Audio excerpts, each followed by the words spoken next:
everyone, back to sugarpienellie. So today I am getting started canning up apple butter.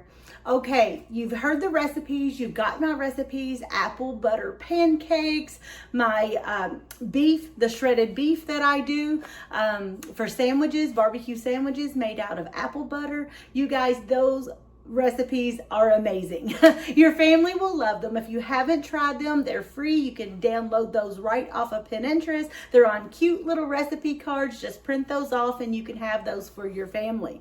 But okay, now where do you get the apple butter? Okay, you've got to have apple butter to make those recipes. Sure, you can go to the store and buy it right now. Our local, I think it's Walmart, they have it for $35 a jar.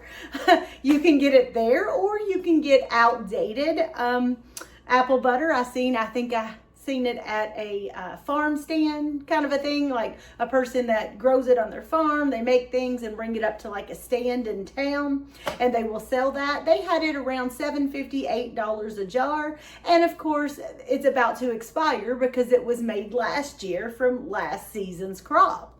So I don't want that. I don't want to pay $35 a jar. I don't want to pay $8 a jar for expiring apple butter.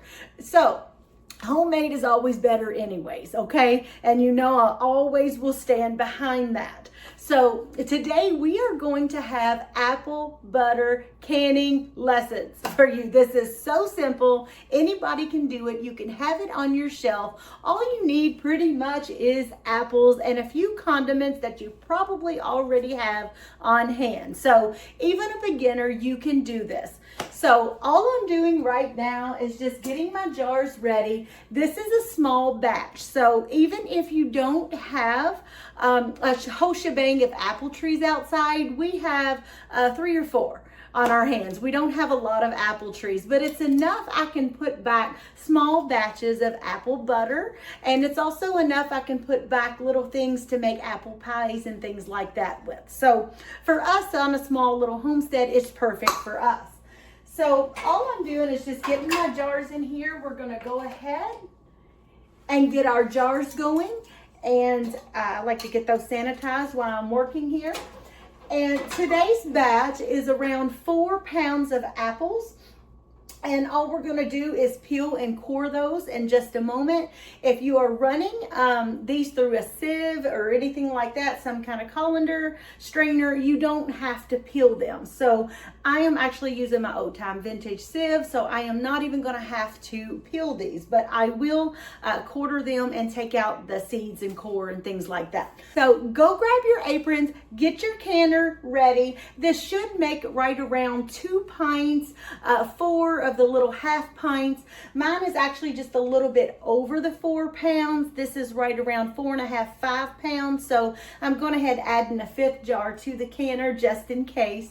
And we are going to get started. So grab your aprons and let's go. Okay, so all I'm doing here is I'm going to quarter the apples. And then I will just lay all this aside because all of this can be thrown in your compost.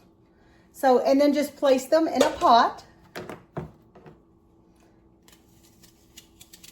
You want to make sure that you are washed all of your apples and everything like that before you start cutting. And then you can just place them in a pot. And I did want to mention that if you are not home growing your apples and you are buying store-bought apples or even from an orchard or anything, just make sure that they are organic. I'm very serious when you go to can that I strictly only use organic fruit. And I just like to make sure it's no sense in canning up a bunch of those pesticides, right? So I'm real serious about that. Nobody wants to can up a bunch of poison. So anyways, that's my thoughts on it. Not here to argue or pass judgment if that's what you can get. Some people, that's all they can get in their area. You know, I'm not blaming you for anything like that. We do the best we can with what we can get, okay? Because we are in the backwoods, and it was a long time, you guys, before we even got organic in our local groceries or anything. So I do understand what it's like when you live in the middle of nowhere. Sometimes you just got to work with what you can get. So that's understandable. But if at all possible, please go organic when you are canning. This little knife can just do it all. This is the best little knife. If you guys have never got that little paring knife, it's from Cooking Light. I'm telling you, that thing, I love it. Especially when peeling potatoes, anything. That thing really comes in handy.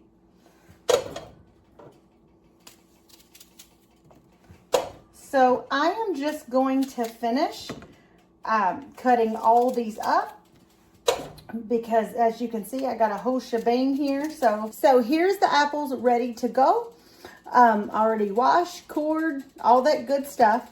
Now, I did want to mention right here, because I do know that it's going to come up, the question, what kind of apples do you use? Well, I like to use a mixture of both sweet and tart apples. I didn't have any Granny Smith today, but the green apples along with the Honeycrisp apples, I absolutely love that combination. You can initially use any type of apples that you want. You can use all Granny Smith if you want. I absolutely love green apples, and I would do that if my husband wouldn't say something. Either you love green apples or you don't, okay? So anyways, but Honeycrisp is also a very great one to go with. You could mix it with a Gala, or just mix it with anything a little bit tart would work. And then that's totally your preference, okay? So right now, all we're going to do is boil these apples on about low-medium heat. And you can use right here, because this is 4 pounds of apples, I'm going to add a ½ cup of apple juice. Now, you can use apple cider, you can use water, and you can also use apple juice. Because it's that time of year, all of our apple cider is used up for the year. That's something that when I can up, it goes quick.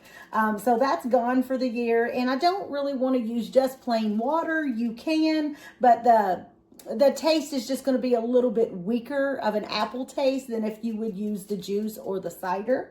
The apple juice works, but you do need to make sure that it is the 100% apple juice if you're going to go that route. And you're going to simmer the apples in this for about 30 minutes on low-medium heat. As far as using apple cider compared to the apple juice, when it's all done, with all the sugars in it and all that good stuff, you cannot tell the difference. So that's totally up to you. This is just what I happen to have on hand, okay?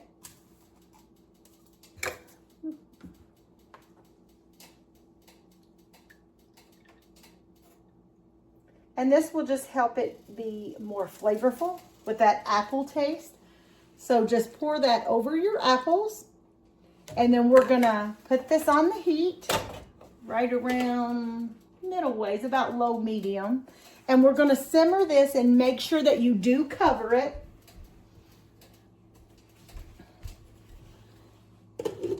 We wanna make sure that is covered, and then we are gonna just let that simmer for about 30 minutes. So now that our apples are done boiling, we're just gonna add those through our sieve and go ahead and get all the peelings off, things like that. You'll want to return all the pulp back to the pot, and then I'll show you the good stuff we're going to add to it.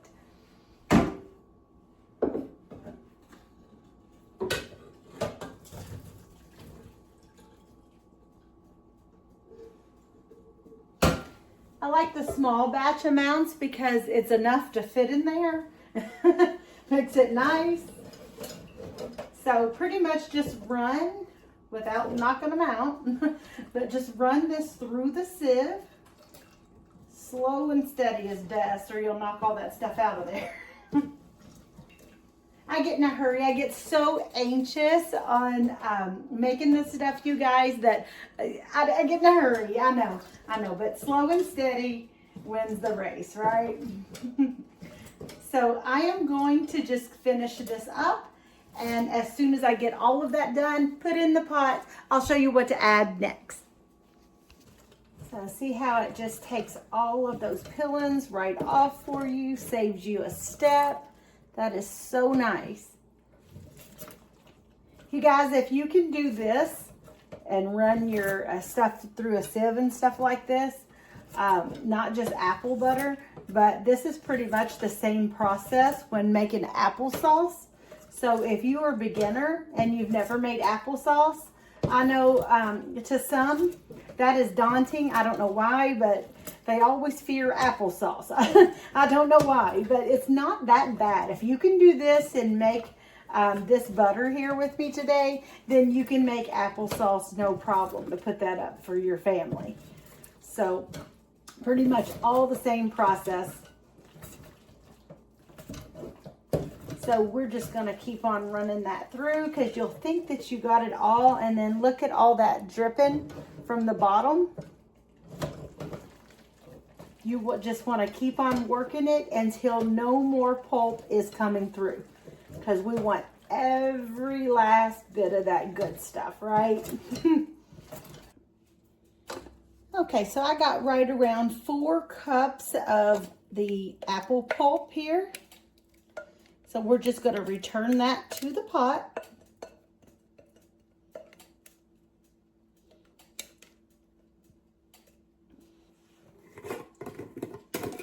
And to that, we are going to add a 1/2 cup of brown sugar.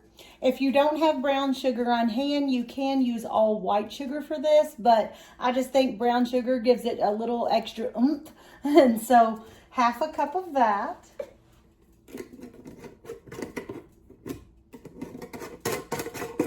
And then a 1/4 cup of white sugar.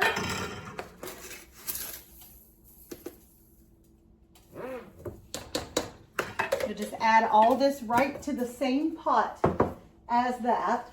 We need 1 1/2 teaspoons of cinnamon.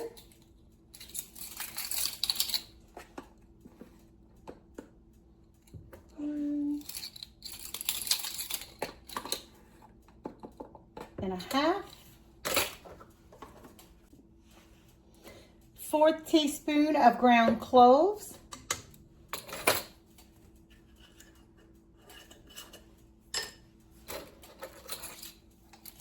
1/4 teaspoon of allspice. And then about 1/8 of a teaspoon of nutmeg. I'm also going to add the juice of 1 lemon.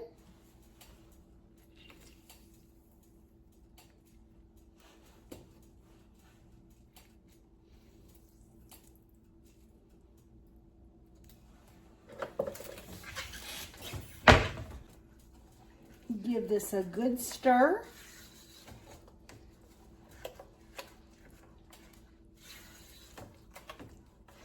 And then now we are going to put this back on the burner.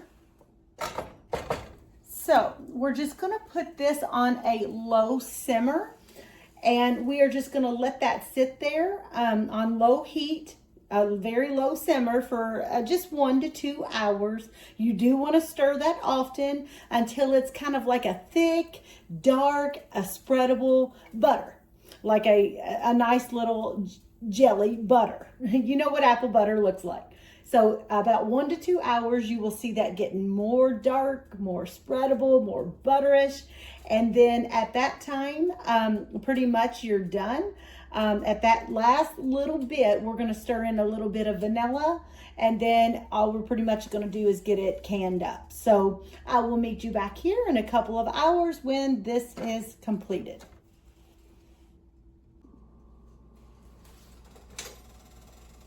All right, it's been just a little over an hour.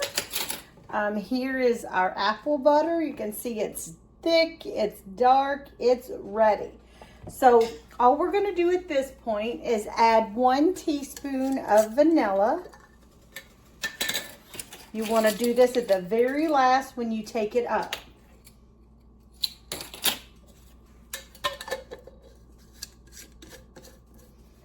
And then we'll just mix this right up in there. Give that a good stir. You guys, this smells amazing. Oh my gosh, you can smell the cloves and the cinnamon and the nutmeg. It smells amazing. Okay, so all we're gonna do now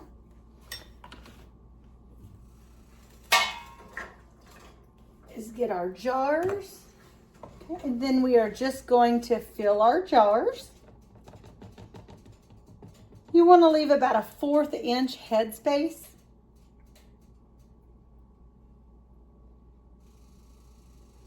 And then for this, because it's thick, once you get this in there, like that, I like to take this. I know it's for air bubbles, but I will take like the end of this and just kind of smooth that down.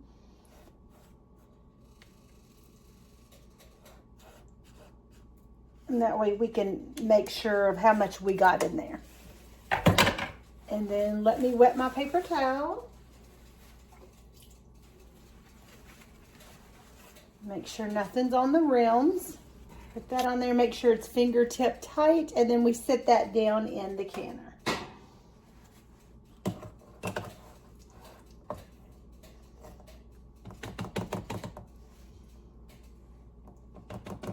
And then if there's a tad bit extra, I'll probably go ahead and serve that with biscuits tonight. And this is the perfect consistency. If you're using the small 1/2 pint jars, these are very nice for if you are going to make some of that shredded barbecue and things.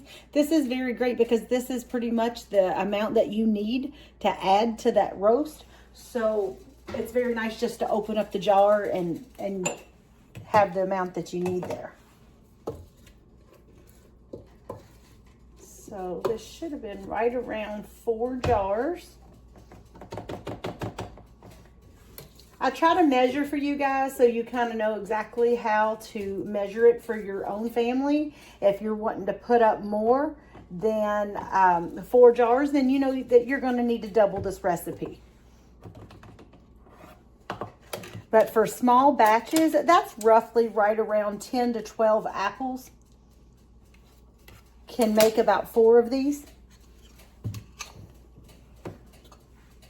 So, but it's great for small batches like that. And it's really not that time consuming. I know that you got to sit there and simmer it, you guys, for like an hour or 2. But while you're busy, maybe unloading the dishwasher, doing some sweeping, let the dogs out, whatever, just randomly go up and you know, stir that over the course of an hour. But I'm telling you, it goes by before you know it.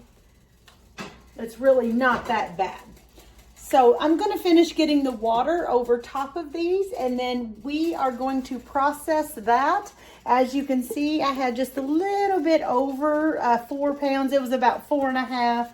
So there's just about a spoonful left. So I'll save that and let my hubby try that on some toast or a biscuit later or whatever. But I'm going to finish filling this up, and then for 1/2 pints and pints, it takes right around 10 minutes of processing time. So I'm going to get that finished, and pretty much that is it for today. So thank you guys for joining in, and I will see you back here next time on sugarpienellie. And leave down in the comments, do you love apples? What is your very best way of making apples? Have you ever canned applesauce? I would love to know. Would you like to see how to can applesauce? Put that down in the comments as well. So thank you guys again, and you have a very blessed day.